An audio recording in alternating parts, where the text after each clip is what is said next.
I sat completely still, feeling like I couldn't move. As my wife of 25 years explained why she was handing me divorce papers, I could only catch half of what she said. "Alan, are you even listening? You seem lost." "Sorry," I zoned out for a moment. "What were you saying?" "The terms are straightforward, there's nothing to argue about. I'm not asking for anything." "Got that?" "Absolutely nothing. You keep the house, cars, and all the money in the bank, sign, and it's all done in 3 months. I was at a loss for words. Marcy and I had been married since high school. We raised our twin daughters, Cindy and Sandy, who went off to study at Columbia University. We had a comfortable home in the suburbs, both drove Volvos, and Marcy had her own credit cards and phone. I never denied her anything, never cheated or mistreated her in any way. She never seemed unhappy or complained about anything. I never saw this coming. Maybe that was the problem. I wasn't paying enough attention. I get how divorce works, Marcy, but can you at least tell me why it might be too late to change anything, but I want to understand why. Marcy slumped into a kitchen chair. It was clear she didn't want to talk about it, hoping I'd just sign the papers and let her go.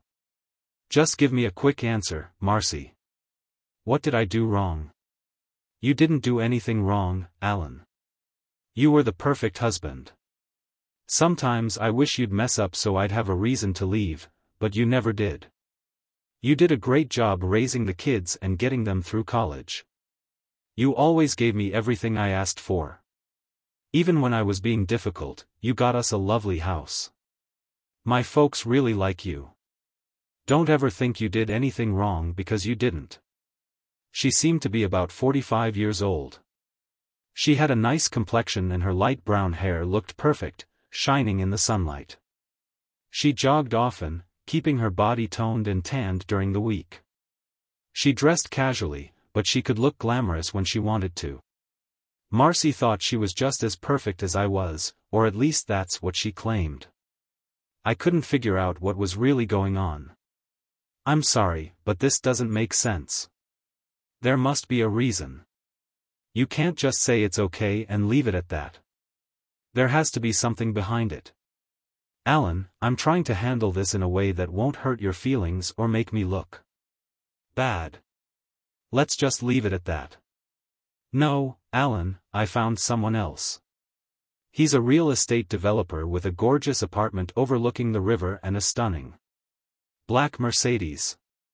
He's good-looking, wealthy and totally in love with me. You've always been and still are a clerk at the grocery store. I'm not putting down your job because you've always provided for us and made enough to keep the family comfortable. But you'll always be a clerk. I wanted more than that. I never thought you'd change for me. You were content with what you were doing and I didn't see you striving for more. It hurt. Even though I was the manager of the grocery department. She still saw me as just a clerk when I had the chance to advance my career and move away. I turned it down to keep our family together and look at how that turned out. It was painful, but I didn't think it was worth mentioning. Does this rich handsome guy have a name, Clayton Manning? He's the president of Keystone Development Company. How long have you known him? 6 months. Did you sleep with him? Marcy sat up straight in her chair, her eyes darted around the room, then she looked me in the eye. Yes, I was trying to avoid the subject, but since you insist, yes, we were still married. Yes, I was still married. I cheated on you. I was unfaithful. I was. Are you satisfied now? I sat there for a moment, then reached for the divorce papers, signed them in 3 places. Initialed 2 and handed them to her across the table. I think he's better suited for you, sorry to disappoint. I got up and as I left the room, Marcy yelled, "No, that's not the reason. He wasn't better than you, just different. Don't you dare believe that, Alan. Don't you dare." By then, I was out the door. I was so focused on my work and hobbies that I didn't even notice Marcy gradually moving her things out of the house. By the time she handed me the papers, she had already moved most of her clothes and personal belongings to Clayton's apartment. She thoughtfully left behind all the wedding and family photos so I could enjoy them while she was gone. When I returned home, she was nowhere to be found. Her Volvo was still in the driveway and I figured she wouldn't need it anymore. On the kitchen table, she left a power of attorney to sell the house and car. I spent the rest of the night getting rid of the beer and the refrigerator. By then, I realized the deed was done. There was no turning back and I didn't want to anyway. Marcy was gone and would be gone the next morning. I called work and took 3 months of overdue vacation. They had been nagging me to take time off, so there was no problem. I had plenty of vacation and sick leave. I quickly called the girls at school and briefly explained that we were splitting up but refused to give them any more details. They wanted to call Marcy but I didn't have her new phone number. I had 3 months to get myself together and figure out what I was going to do. I disconnected my landline, changed my cell phone number and cancelled the one Marcy had. The Volvo dealer gave me the low book value of Marcy's car. I had a high school friend, Terry, who is now a real estate broker. He agreed to sell the house without listing it at a low price and with a quick settlement. To be safe, I cancelled all my credit cards and opened new bank accounts. I cashed in my life insurance policies. It was time to get things in order. I went through the house and gathered everything that might belong to my wife. There was enough stuff to fill 3 trash bags. I packed the girls' personal belongings into boxes and put them in the closet next to the house. I spent 3 hours sorting through family photos. I put all the girls' pictures in a box for them. All of Marcy's pictures went in the trash can. It might have been foolish, but I didn't care. The main issue I faced was a lack of direction. I had no idea what I would do after 3 months. Would I stay here or leave? Would I keep working or find something new? I had 2 hobbies. I mostly collected coins, especially those with an Indian head on them. They were easy to collect and readily available. I bought and sold them on eBay and enjoyed it. My other passion was geocaching. It gave me an excuse to get outside and get some exercise. Marcy hated this activity because of ticks, poison, ivy, and having to walk. I didn't see how I could make a living doing any of these activities. When I wasn't busy with my hobbies, I spent time with the Wall Street Journal. Cindy and Sandy gave me a subscription every year for Christmas. I wasn't interested in stocks and bonds, but I read everything about farm commodities. I knew more about sugar, wheat, and corn than most market analysts. Of course, it was just a hobby. I didn't have any money invested in it. I researched all available information about Keystone Development and Clayton Manning. Terry Davis managed to dig up more info about Clayton and his latest project than I ever could. He dug into some details with a buddy of his at a local bank. I couldn't wait to see what he found out. It had been weeks, and during all that time, there was no sign of Marcy. The girls called every week, but I hadn't heard from their mom either. I felt like they were on my side. But Marcy was still their mom, so I'm sure they had to show some support. I had a few yard sales and got rid of a bunch of stuff. I left enough furniture in the house so it still looked good for potential buyers. Marcy and Clayton's picture popped up in the society section of the Sunday paper. They were at some political rally sipping wine with local big shots. A couple more weeks went by. Terry made me a lowball offer on the house. It was way less than the appraisal, but they wanted to close the deal in 60 days, which suited me just fine. He had some interesting dirt on Clayton and wanted to chat about it. We set up a lunch meeting. I figured I needed to get out of the house for a bit. I could use a breather. Hayes Mountain was one of the prime spots around here for hiking and geocaching. Unfortunately, I'd already found all the geocaches there. But there were 3 landmarks up on the mountain. Landmarks are these points scattered all over the country that surveyors and real estate folks use to figure out property lines. They're usually metal rods stuck in concrete. Finding landmarks is like a bonus game for hardcore geocacheers. Today I decided I was going to track down all 3 landmarks on the mountain. And besides my GPS, I'd have to bring along a metal detector. Spotting a piece of rebar in the woods isn't exactly a walk in the park, so I could use all the help I could get. The GPS would guide me close enough to the spot. Hayes Mountain was a big chunk of land, almost 2,000 acres. And most of it belonged to the Madison Land Trust. They were always trying to expand it. But with subdivisions and industrial parks gobbling up the open space, they relied on donations to keep going. Next to the trust's parking area, there was this orchard and farmhouse up for sale with a big sign out front. Once I parked, I strolled over to the fence by the orchard just to take a peek. It felt kind of sad to think this beautiful place might soon be plowed under for development. "Are you thinking of buying it or just admiring the view?" came a voice from behind. I turned to see an old man approaching wearing overalls and a John Deere cap. I chuckled. "If I had $1,000,000, I'd snatch it up in a heartbeat," I replied. He grinned back. "You reckon you'll have any trouble selling it?" he asked. "Well, I've got some folks interested, but I'm holding out as long as I can," he replied. "Why is that?" I asked. "I was hoping the land trusts would scoop it up, but they're short on cash. They want to keep the fruit trees as is. But the developers want to bulldoze everything. I think it'd be a real asset to the area," I said. "But how can the trust compete with those big companies?" He explained, "I've offered them a sweet deal, even though it's listed for $1 million. I'm willing to let them have it for $600,000. But they can't seem to rustle up the cash in time. If they can't, then that darn real estate guy gets his hands on it." He grumbled. "He's been hounding me every week." "An option isn't a done deal, is it?" I asked. "Nope. He said he pays $100,000 for the option to buy it later for $1 million.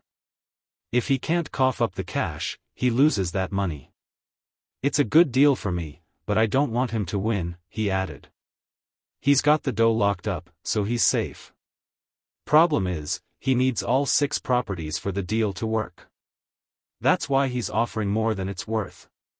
"What if you don't sell him the option?" I inquired. "He'll be in deep trouble." The old man chuckled. "If he doesn't get that lot, the whole deal falls apart and he loses everything. He's invested maybe $1 million. His backers will bail and you'll be left high and dry. I'd help you out if I could," I said sympathetically. "Sure thing," he replied, sounding a bit resigned. "They all say that." We shared another laugh and I set off on my walk. His mention of Keystone piqued my interest. The landmarks were about a mile apart. At least if you were a bird flying straight. But on the mountain it felt more like 2 miles. Finding the first 2 markers was a breeze. They were your typical surveyor's markers. But the third one, that was a different story.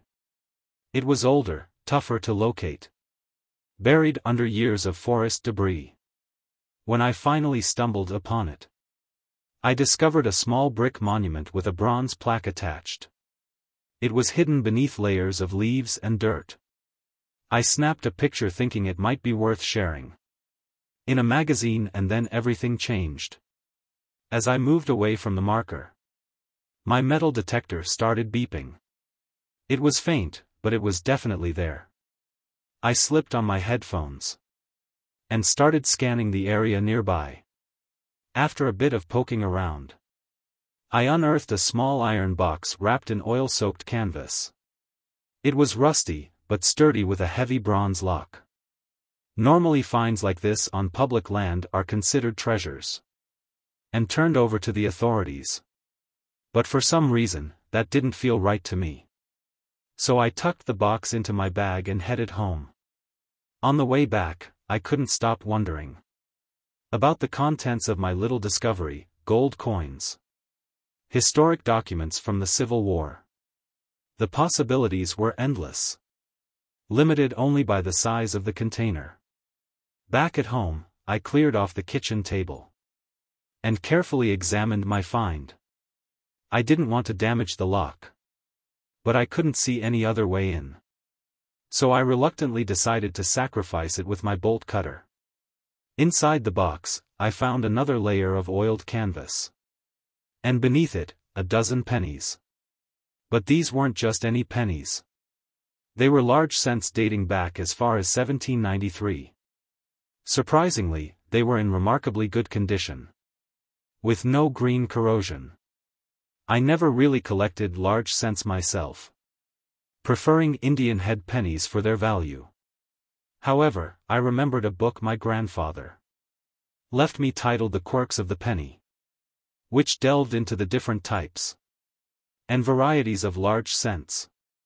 I found the book boring because I didn't own any of the coins it talked about. It had been sitting untouched on my shelf for nearly 30 years. But tonight, it was going to finally serve a purpose. I stayed up until the crack of dawn, poring over the pages with my grandfather's book and a magnifying glass using my scanner. I snapped detailed high-resolution photos of each coin. Every tiny imperfection on the stamps was crystal clear, and the condition of each coin was evident. I slept in until noon feeling refreshed, but eager to see how things were going at work. When I called, they mentioned that Phil Williams, one of the company bigwigs, had inquired about me. But I had bigger fish to fry, so I didn't dwell on it. Getting a safe deposit box from the bank was the next step. After spending hours researching online, I was floored to discover that my pennies were worth several $1,000,000. Not just because of their age, but because of their condition and stamp varieties. It made me realize why criminals went to such lengths to launder money. Turning my coins into cash wouldn't be a walk in the park. Over breakfast at IHOP, I spotted another picture in the paper of Marcy and Clayton at an art gallery opening. That's when the next move clicked in my mind. Once the safe arrived, I reached out to John Smart and asked him to hold off on any decisions about the land for a few days. He seemed content with the request.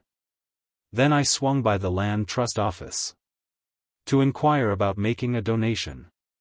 They were thrilled to assist me. With the final divorce just 4 weeks away, I felt a sense of urgency. The rest of the day was spent researching coin dealers and auction houses, looking for any signs of trouble. Eventually I settled on Towers and Burns in New York City. They seemed capable of handling controversial sales discreetly. I scheduled an appointment with them for Monday afternoon to round out the day. I called the girls and arranged to have lunch together on Monday morning, keeping the morning free. When I arrived at Towers and Burns, I was struck by the modern, elegant showroom. After giving my name, I was escorted to a less glamorous part of the building. "Welcome to New York, Mr. Simmons. I hear you've got some intriguing coins to show us. Is this your first time visiting the city?" I took a seat in the chair opposite James Towers. His face was familiar from the ads, but he seemed a bit older now. "Thanks. My daughters go to Columbia University. So I've been here before, but never on business. I'm not doubting your knowledge of coins. But do you have someone on your team who's an expert in early copper coins? It might be helpful to have them here. I'm not too touchy about it. And I think that's a great idea." He leaned over to the intercom on his desk. "Murray, can you have Cookson come into my office?" Maurice Cookson, who had authored several guides on large cents and half cents, soon entered. He looked older than his photos. But then again, who doesn't mind looking younger? I have 12 special coins I'm looking to sell today. I hope to sell 4 and keep the 5th. For your consideration. The others I'll hold on to for now. If today goes well, I'll offer those to you as well. I know it sounds incredible, but I believe 6 of them will fall under conditional census status. Mr. Cookson can confirm if I'm right or not. Since coins like these don't come up for sale often, I thought you might be interested. Where did these coins come from? James asked. They were passed down to me by my grandfather. When he passed away, not to cast doubt, Mr. Simmons. But the story is a bit hard to believe. Can you show us what you got? I laid out 4 photos on the table, each displaying both sides of one of the coins I was offering today. They were enlarged about 5 times their actual size. And crystal clear. James and Morris examined each photo carefully for several minutes. So what's your asking price for these 4? James inquired. A quick glance at recent auction suggests I could fetch about $1.3 million for them. I initially thought $1 million. But your figure isn't out of the realm of possibility. Morris really knows his stuff when it comes to pennies. James remarked. I'm willing to offer $800,000 for the lot. But under one condition. What kind of condition are we talking about? I asked. I have a special letter from the Land Trust about donating land. I'd like you to take a look at it, along with an advertisement for John Smart's orchard. I said, handing them over. I'd like you to buy this plot of land and donate it to the Madison Land Trust. The price is $600,000. You'll score a hefty tax deduction and earn some serious karma points. Give us a sec, please, James said, motioning to Morris. They huddled at the far end of the room, deep in conversation. And after a few minutes, Morris stepped out. And James returned to the table. Got any coins on you? He asked. Yep, and I've got a 5th one I'd like to keep in the mix, I replied. Mr. Cookson reappeared with a Purple Crown Royal bag. We're willing to honor your terms on the land deal. And hope you'll do the same on the coin deal, he said, dumping the bag's contents onto the table. It was a treasure trove of nearly 100 coins. Mostly gold, with some silver mixed in the retail value of this collection is around $300,000. James explained, for various reasons. We've had trouble selling them. But you shouldn't have any issues. You've sold coins on eBay before, right? I nodded. Your grandfather's coins should fly off the shelves. And we'll both come out ahead, James said with a wink. After some thought, I agreed. I handed over the 4 pennies to Mr. Towers. And we sealed the deal with handshakes all around. Now, Mr. Simmons, tell us about this 5th coin, James prompted. I held up the photo and described it as the top-rated 1793 strawberry coin I'd ever seen. I rated it an 8, but I'm no expert, I added. Both James and Maurice leaned in, eager to see the photo. Morris had a big grin and James had a twinkle in his eye. How much? James asked. Best offer. As long as you can figure out how to pay me, I replied. Would you like some coffee, Mr. Simmons? Letitia, an absolutely stunning woman, asked as she entered the room. Sure, black's fine, I replied. They left the room at about 30 minutes later. James returned with Letitia. Hello, I'm Letitia Rothberg. Do you have a passport, Mr. Simmons? She asked in a deep yet feminine voice. Yes, I do, I replied.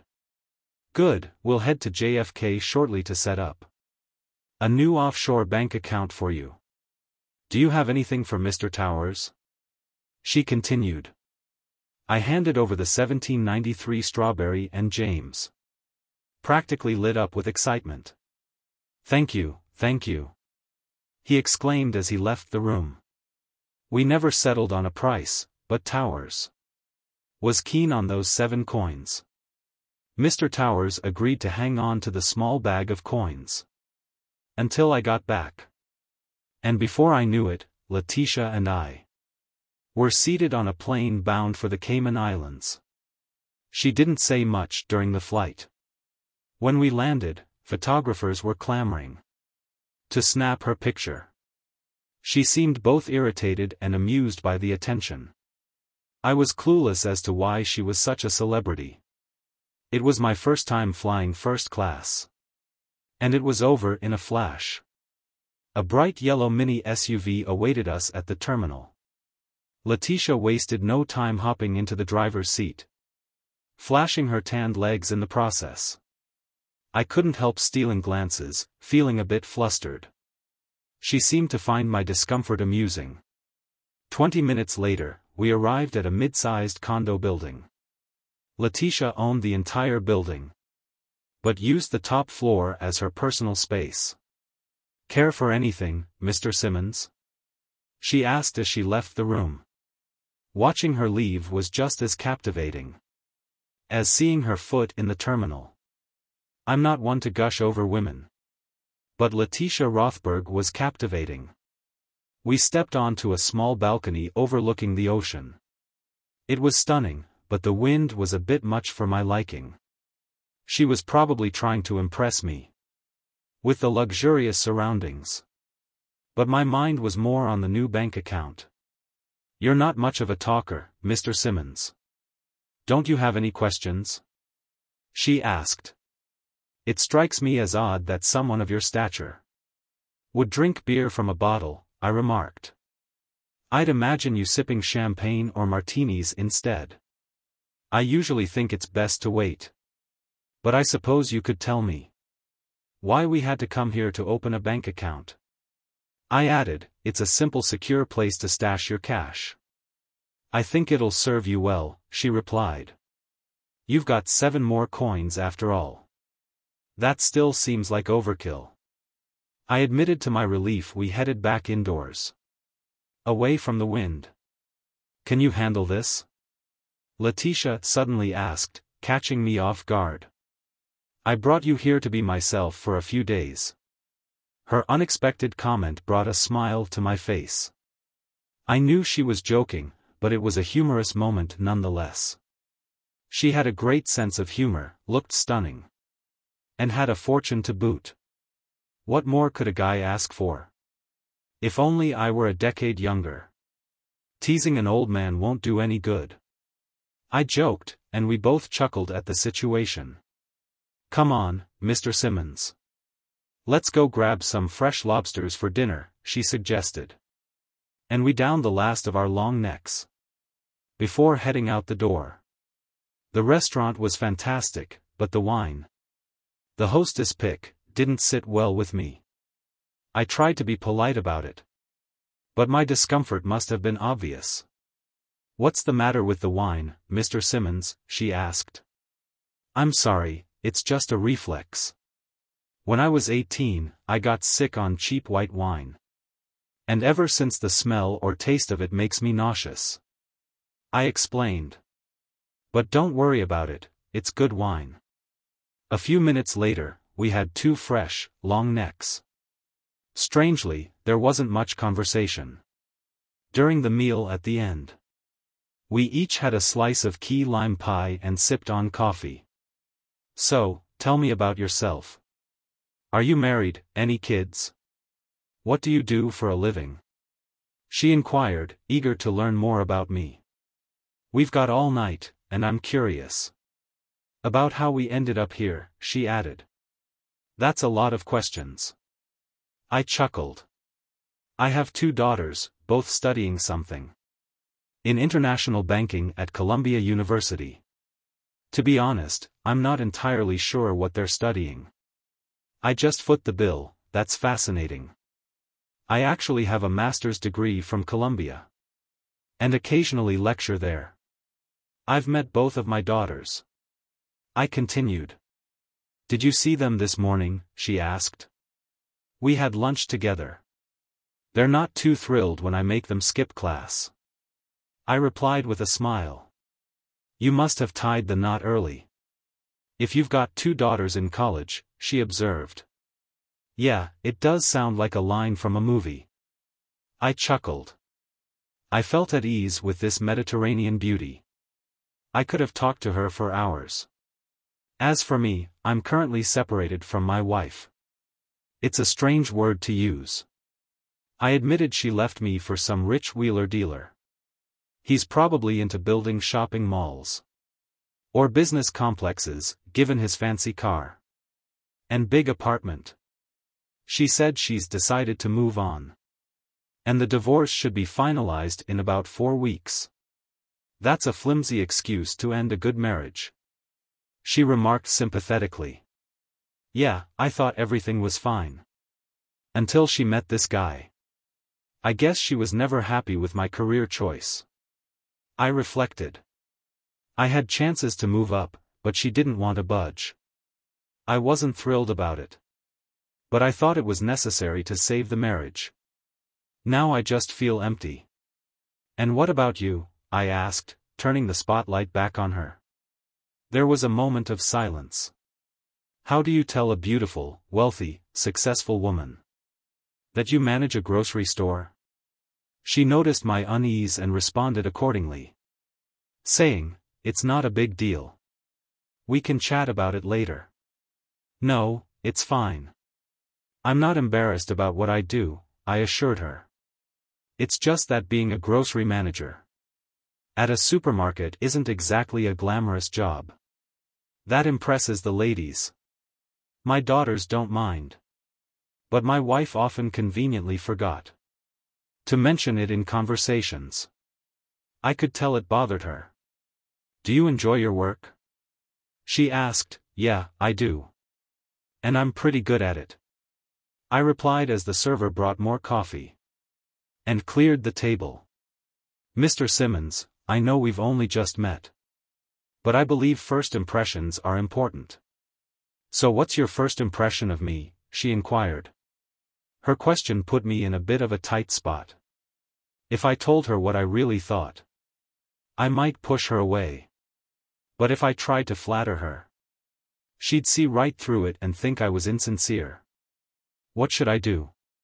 In short, I see you as beautiful, intelligent, educated and self-assured, I said, noticing a slight smirk on her face, as she tilted her head down and looked up at me.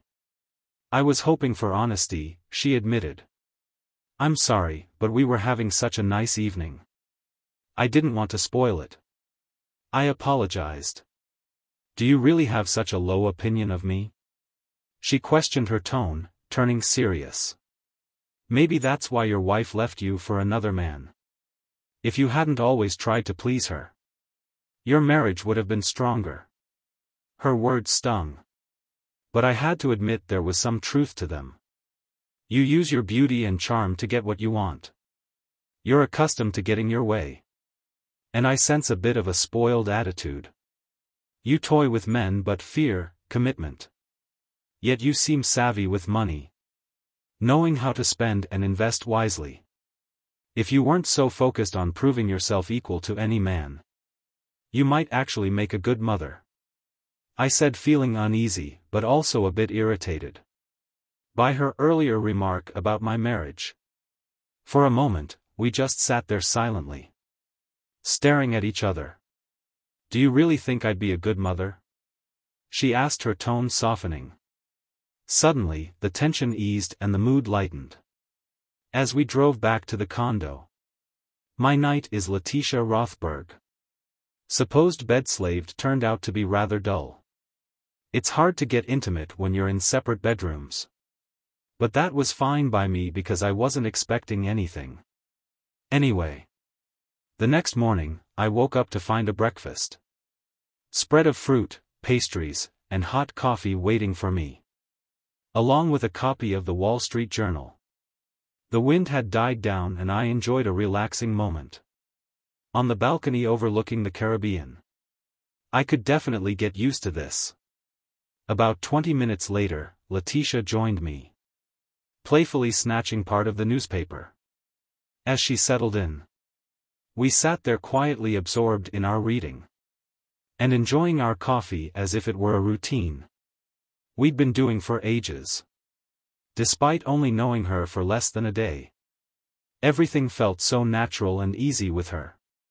I'm sorry. My phone doesn't seem to be working here.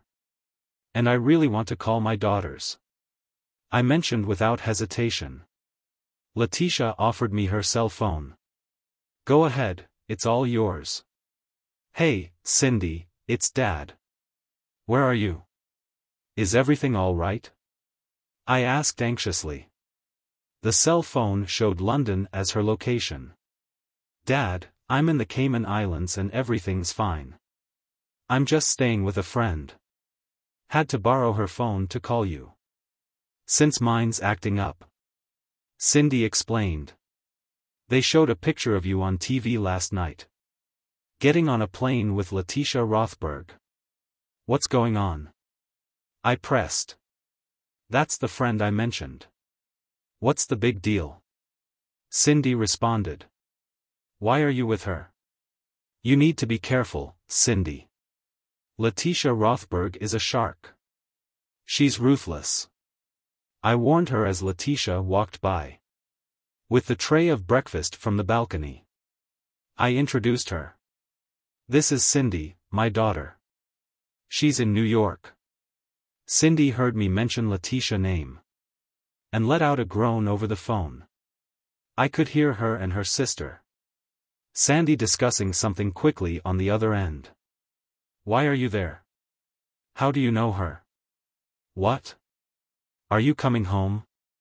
Cindy bombarded me with questions. Before I could respond, Letitia was already reaching out for the phone. Hi, Cindy, it's Letitia.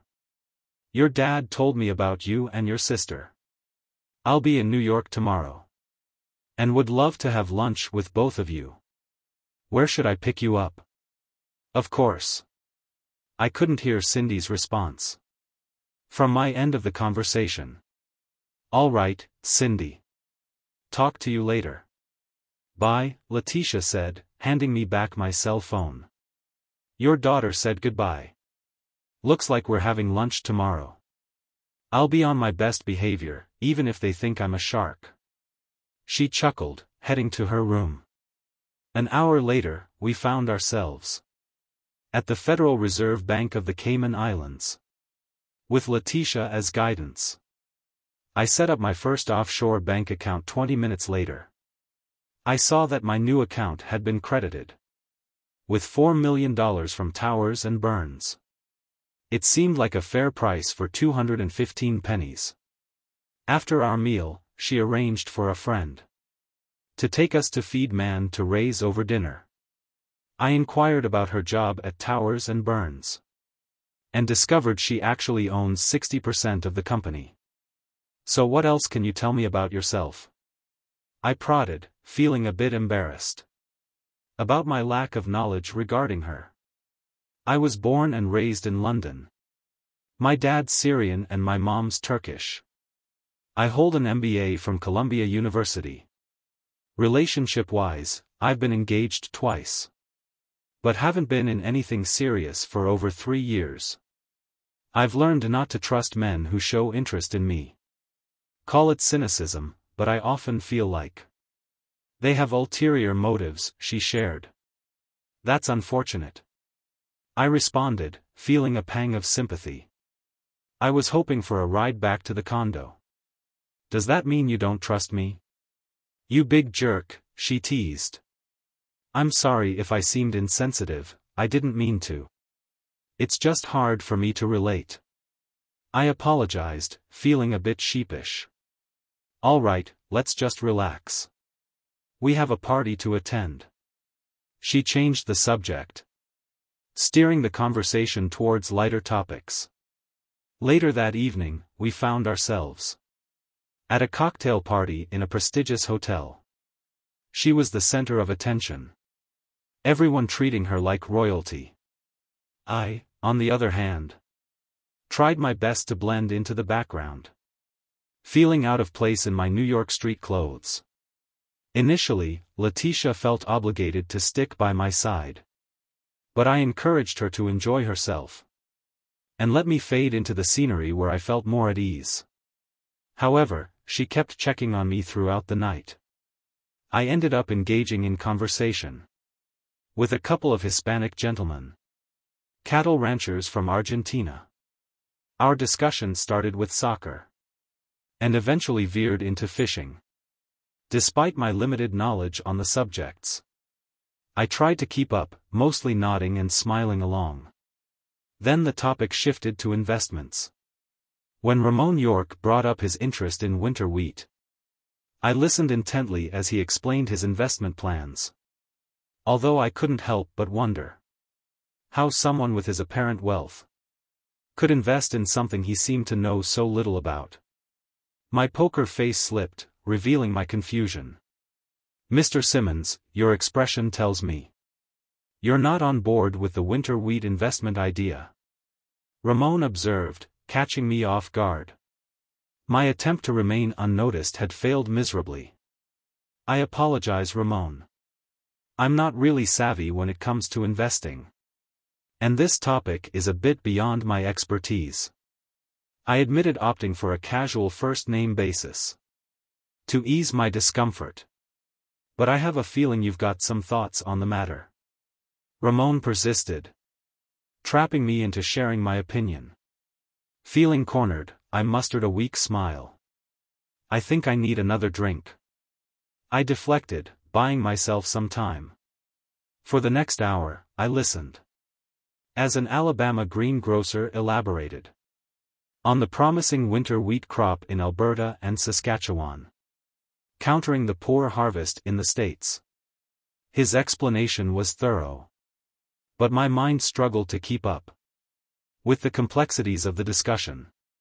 Just when I was running out of witty remarks, Letitia came to my rescue, whisking me away from the intense conversation. As we walked off, she questioned me about the unexpected turn of events. "What was that all about, Alan?" "We were just chatting about food, groceries," she remarked with a hint of amusement, flashing a small smile in my direction.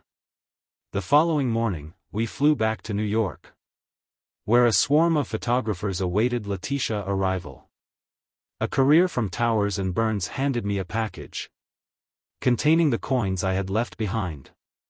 After bidding Letitia farewell, I made my way to the commuter train terminal, headed back to Huntsville. The divorce proceedings and the sale of the house unfolded according to plan. Phil Williams from the main office had left me multiple messages, urging me to consider relocating to the company's headquarters in New York. This time, I acquiesced. John Smothers also reached out, requesting a lunch meeting at work. I tucked myself away in my locker, bidding my colleagues farewell. As I prepared for my impending move, a newspaper photo caught my eye, depicting Clayton and Marcy at a local politician's barbecue, appearing every bit the ideal couple. With 3 weeks remaining, I devoted a full day to scanning and identifying the coins from the bag I brought back from New York. Determined to make the most of them, I decided to list them on eBay at the earliest opportunity, as long as they didn't run into any sleazy characters. Everything should be fine. It took me a whole day to get those coin ads up and ready, along with all the envelopes and labels for shipping. All the cash flowed into my PayPal account, and from there, it was off to my new offshore bank. With the weekend ahead, I finally had some time to unwind. My Friday lunch with John Samard was quite something. He seemed thrilled that Clayton got involved, but wasn't too pleased that I didn't get anything out of the deal. Trying to explain it to him would have been a real headache.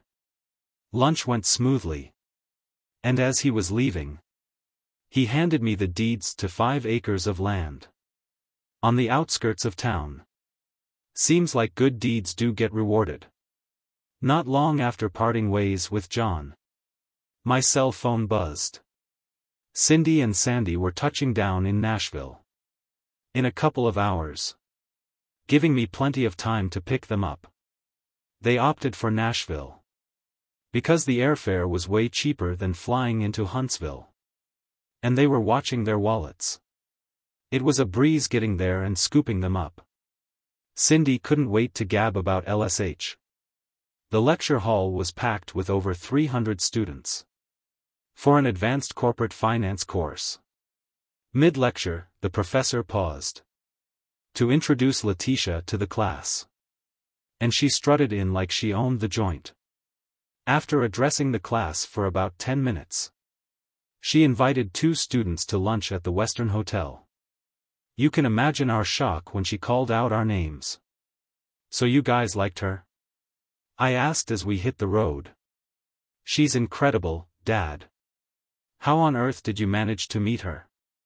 Cindy blurted out, incredulous. "Well, she mentioned she was in the market for a personal assistant, and I guess I fit the bill," I quipped, earning a nudge from Sandy. "That's not funny, Dad. Get serious," she chided. "All right, what did you guys talk about over lunch?" I inquired, steering the conversation back. She was curious about our classes and coursework. Sandy replied with a slight chuckle. "And she had a ton of questions about you. We both got the feeling she's interested in more than just being friends," Cindy added with a sly grin. "But why you, Dad? She could have her pick of any guy." Sandy pondered, furrowing her brows. "Yeah, think about it. From where we stand, you're a catch. But Letitia Rothberg doesn't know you like we do. Remember, even Mom didn't seem to know you that well." Cindy chimed in her tone, turning serious. The air between us grew heavy. After my unintentional jab about their mother, I hadn't meant to sour the mood or turn them against her. I apologized, feeling the weight of my words. "Settle in, your mom's a gem. And I shouldn't have said that. Don't sweat it, Dad. We get it more than you realize." Cindy reassured me with a gentle smile. We rode in silence for a bit, until just as we crossed over into Alabama, Sandy's phone lit up with a call. "Hey, yeah, we got here about an hour back." "Good, no way, that's awesome news. I'll pass it along. Thanks for the heads up, catch you later. Bye," Sandy said, ending the call with a grin. Glancing in the rear-view mirror, I caught Sandy giving Cindy a thumbs up. "What's that about?" I asked, curious, leaning over the front seat. Sandy spilled the beans. "Guess what, Daddy? Letitia is heading to Huntsville. Tuesday morning, she expects you to foot the bill for the night and serve up breakfast in bed." She exclaimed. I was flattered by the news, but also felt the pressure from Letitia. And now my daughters. It all sounded fantastic and I hoped I was up for the challenge. Not just for this one thing. The weekend with the girls went smoothly. They spent Saturday afternoon with their mom. But Clayton was a no-show. I asked them to keep Mom about Letitia. We sorted through all the stuff they wanted to leave at the house, and by the time they left, everything was squared away. I made a promise on the drive back to Nashville. They made me swear to try to get along with Letitia. When I asked what they meant, Cindy chimed in, "Just don't take her off, simple enough." They were jazzed about my move to town, but I still couldn't wrap my head around what Letitia wanted from an old guy who didn't even own in our money suit. Back home, I kicked back with a beer in the Sunday paper. No snapshots of Marcy and Clayton this week. But there was a blurb about Keystone Development hitting a snag with local financing. Winter wheat futures were taking a nosedive in value, which piqued my interest. I rang up Terry Davis and invited him over. It wasn't a fancy lunch but a couple of cold ones. And a chat would do the trick. Clayton Manning had a checkered past to say the least. He'd been on a roller coaster ride of wealth and debt, dodging creditors and pals who lent him cash. His latest project was going belly up. And folks who backed him were vanishing into thin air. I don't think beer ever tasted so sweet. Monday morning turned out better than expected. The coins I put up for auction fetched a better price than I had imagined. The appraiser pegged the coins' worth at around $300,000. They didn't seem like they'd fetch that much. But they might easily have reached over $200,000. In just a tad over 2 weeks. I'll be a free bird if you asked me 3 months ago. I'd have thought it was a nightmare. But today I'm eagerly anticipating it. The folks buying the house had hammered out the financing and were set to seal the deal. It struck me as funny how comfy Marcy felt with Clayton that she didn't need any of our shared stuff. I wondered if she'd grasp how uncertain her future was. At 3, I had to sit down with the buyers of the house. A fat $200,000 check went straight into my offshore account. They had no qualms about me crashing in the house. For another week, worked out for both of us. The next morning I got a call. Before I even had my morning joe. An unknown caller officially informed me that Miss Rothberg would be touching down at 10:45 a.m. on Delta Flight 724. I arrived 30 minutes early feeling a tad jittery. Some paparazzi had caught wind of her arrival and were camping outside the terminal. I tried my darndest to lay low. I parked in short-term parking, not expecting all this hoopla. Instead of waiting for me to fetch her, she opted to walk alongside me behind the car. Naturally, the photographers clocked my license plate. And the cat was out of the bag. I'm not used to all this hubbub. But Letitia seemed unfazed by it. She even apologized to me for it. On our way home, I couldn't help but recall how, as she stepped off the plane, I had the urge to plant one on her silly old man. I felt sheepish about the emptiness of the house. Over the past few months, I'd gotten rid of everything I could. The only things left were the essentials that the new owner had agreed to take over. Once I split, my guests found my attempts to apologize amusing. There wasn't a crumb in the house. So we swung by Taco Bell for a quick bite for her choice. I promised her some Dreamland ribs for dinner. It was refreshing to be around a woman with a hearty appetite. Letitia, I'm glad you're here. But I'm a bit confused why I confessed. I figured you'd be back to your usual grind. This is business, silly. She replied with a chuckle. I heard you're moving to New York next week. You'll need a place to crash, and I've got a spare room. I'm here to help you pack. A moving truck will swing by tomorrow morning to haul anything you can't fit in the car. Just no furniture, please.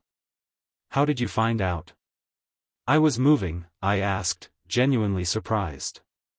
That's just my thing, she replied casually. I pay attention to the small stuff. And the big stuff usually falls into place. Sounds like a bunch of baloney, I said, trying to sound playful. Are you in cahoots with my daughters or something? I attempted to flash an innocent grin. But let's be real. It's tough for an old guy like me to look sneaky. Her offer caught me off guard. But I couldn't come up with a single reason to turn it down. Sure thing, let's grab some boxes and start packing. I agreed. I had imagined she'd be more comfortable in a fancy boardroom or a posh bank. But she seemed content just shooting the breeze with me. Still, I couldn't shake off the slight awkwardness due to our age difference. As we sorted through my belongings, we ended up tossing out more stuff than we kept. She had strong opinions about my closet, and she didn't budge despite my pleas for mercy.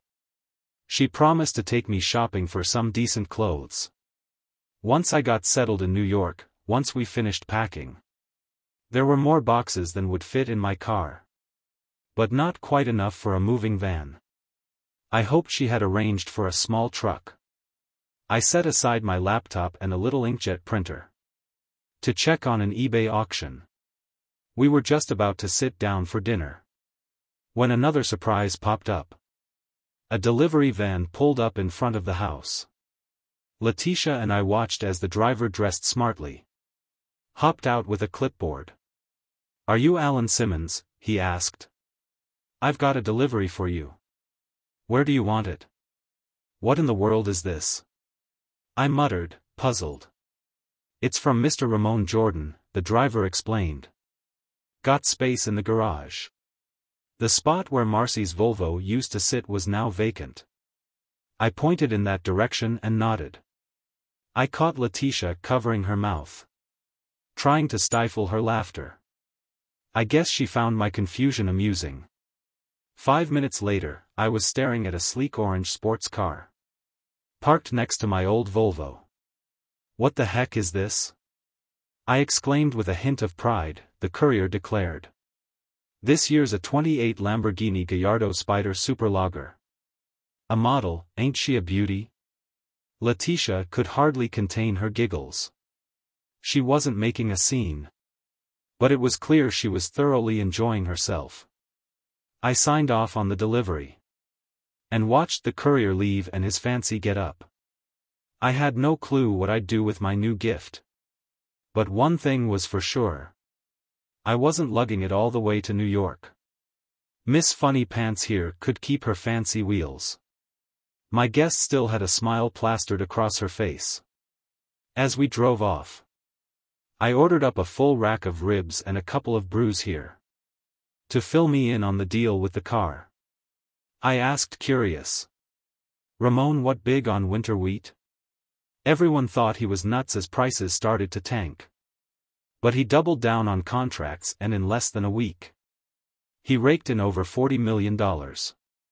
She explained he was pleased with the cash, but the compliments about his clever move made him even happier. "Well, good for Ramon. Hope he didn't drop my name," I remarked. "Apparently he wanted to give you credit, but only if you were cool with it. He thanked me for bringing you to the party and wanted your address." I didn't know he planned to do that though. As the ribs arrived, I watched Letitia dunk a few into Tabasco sauce before digging in. "Man, I adore that girl. You know I'll be sending this back tomorrow, right?" I asked. "That's what I figured, no worries. Ramon won't be offended. He would have offered the money outright. But he probably thought you'd decline. That way you'd feel more obliged to keep it. We had to order extra beers because of all that Tabasco." I was feeling good and didn't want the night to end. At that moment, I would have given anything to spend the night with this gorgeous young lady. I envied those smooth, charming guys who could charm any girl into bed in a heartbeat. All I could hope for was a good night kiss. We couldn't chat all night, so eventually I had to head home. The next morning was fantastic. Turns out all my worrying was for nothing. As soon as we stepped into the house, Letitia grabbed my hand and led me to the bedroom. Being the gentleman I am, I made sure to tend to her needs first. And in return, I was treated to the best night of passion in my secluded life. Breakfast in bed was simple juice, coffee, and Danish. "Sorry, it's the best I can do." Under the circumstance, as I apologized. "It's perfect," she assured me. Although eating off a tray in bed isn't as comfy as it sounds. After a few laughs and some adjustments, we relocated to the kitchen. Breakfast in bed sounds fancier than it really is, Letitia. I chuckled, not to spoil the mood. But I'm curious why you chose me. I don't have much to offer. And you deserve someone great. I've been burned by slick, charming lovers before. I won't fall for that again, she explained. I got it. You're into me because I'm not a player or a jerk. I replied. She found this amusing and chuckled. Alan, I was impressed with your deal with James in New York. She said, just sold some coins, nothing major. I shrugged. I found your plan to buy trust land. Intriguing, she continued, me, a philanthropist, not. I see myself as a cunning guy who took advantage of a unique situation to mess with his wife's lover. I smirked, she laughed at that. And I couldn't help but smile too. I was amazed at her intelligence. And how well she kept it hidden. Was that a mistake on my part? No, Alan, that was brilliant. She reassured me her curiosity about me was piqued. And she wanted to learn more. You couldn't possibly have known what I was up to in New York. I protested, true. When I found out later, she admitted. You were checking up on me, weren't you? I realized I'm not naive. Admittedly, the boost to my self-esteem felt good. Unfortunately, Letitia had an early morning flight. Back to New York, saying goodbye was tough. However, she left me feeling content. And even entrusted me with the key to her apartment. The dealer couldn't pick up the Lamborghini until the next day, but that was fine. Since I had no intention of driving it. The movers arrived with a small truck to transport my belongings to New York. Terry Davis called with troubling news about Keystone Development's financial woes. Clayton had lost most of its backers almost overnight. And rumors swirled about missing funds that evening. My almost ex-wife paid a surprise visit. So what do I owe this unexpected pleasure? I inquired. I need to talk to you about some things. She replied, I'm leaving in a few days. But I'll help you in any way I can. Noticing the absence of my old Volvo, Marcy questioned the orange car in the garage. Sorry, Marcy, I sold the Volvo back to the dealer. After you said you didn't want it. As for the orange car, it was a gift. But I plan to return it tomorrow. I explained. Marcy was surprised by this term of affection. Curious about the expensive gift. She speculated if it came from my new girlfriend. No, it was a gesture of gratitude from a cattle rancher. I helped, I clarified, as the conversation shifted. Marcy hesitated before asking about the money from the house sale. It's all gone, I admitted. You said you didn't want anything. So I used the money to set up my new apartment for the move. Marcy seemed puzzled. But accepted the explanation when asked about my destination. I disclosed my upcoming move to New York. For a new job in a significant raise. However, I chose not to mention my plan to live with Letitia. I wasn't planning on spilling the beans about the Cayman bank account either. You never mentioned what happened to the apartment. She queried. It was just leased. The lease ran out and the owner didn't want to renew it. I clarified. So where are you living now? She inquired further. We're crashing at the Holiday Inn until Clayton finds us a new place. I informed her. I get it now, I remarked. Understanding Marcy's motives for wanting to move into our old house. She seemed a bit puzzled. I see, she responded, appearing unsure. It was evident she needed assistance. But was hesitant to ask. As the conversation paused, I offered. Is there anything else I can do for you? Marcy hesitated before requesting. Could you give me a ride to the Holiday Inn? The ride started smoothly. But then Marcy brought up my girlfriend.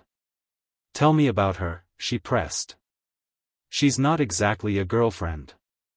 More like a business partner, I explained. What kind of business? She probed. We're not into any business, to be honest. I'm just a clerk at the grocery store, I admitted. Marcy remained silent, gazing out the window. And muttered bastard under her breath. At that moment, I had the perfect chance to my frustration. To let her know how much those newspaper pictures hurt me. But instead, I chose to keep silent. And smiled inwardly, seeing Marcy in distress. I felt a twinge of guilt. But it passed quickly as I dropped her off. At the motel entrance. She departed without a backward glance. Or a goodbye, despite feeling a pain of regret. There was also a strange sense of satisfaction. Thursday morning brought an unexpected delivery. The final divorce papers. They arrived earlier than expected. But I wasn't complaining. On the front page of the Huntsville paper, there was a photo of Letitia Rothberg arriving at the airport, accompanied by her sincere friend. Each room at the Holiday Inn received a complimentary newspaper. So Marcy would undoubtedly stumble upon it during breakfast. I emptied the safety deposit box at the bank. Ready to move forward. My 7 pennies will definitely come in handy soon. During Letitia's visit, I expected her to inquire about them. But she never brought it up. All our discussions were purely social. Now I'm bringing up the topic of the auction prices. More than half of the coins were sold at that price. So I spent the rest of the day packaging and getting them ready for shipment. The remaining auctions had to close by noon on Friday. If all the PayPal payments go through smoothly, I'll be able to mail out all the coins the same day. Any dubious buyers will have to wait until bright and early on Saturday morning. I hit the road. Most of the money from my PayPal account got transferred to my Cayman account. I kept a small amount on PayPal, just in case I wanted to make an impulse purchase. As I was leading, the buyers of the house arrived, making it a win-win situation for both of us. The drive up north would take about 12 hours. Without any delays. Letitia was waiting in the apartment and promised to whip up a homemade dinner for my return. I wondered who would be cooking it. It was reassuring to know that I still had what it takes to capture the heart of such a stunning woman. I was confident I could meet all her expectations.